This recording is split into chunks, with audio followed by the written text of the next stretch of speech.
Hey guys, it's Miss T back with another video. I'm sure everyone can relate when we've spilled some kind of liquid on a beautiful drawing that we've had. Yeah, it sucks, me too. So today I'm actually going to be showing you guys what that's from.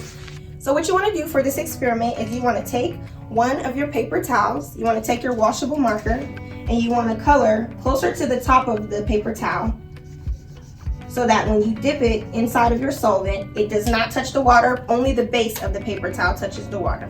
So then after you have your paper towel like this, you're gonna take that stick or that pencil and you wanna tape it to the pencil, and then you're gonna dip it inside of your solvent so that the base is only touching the solvent on the bottom, and then you're gonna watch what happens.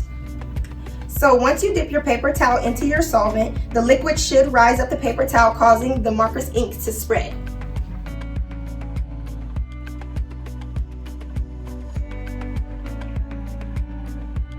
So based on you guys' observation, I would like to know which solvent best separates the marker's ink, as well as what colors do you guys see. If you like this experiment, make sure to leave a comment in the comment section below, and be sure to follow us on Facebook, Instagram, and Twitter.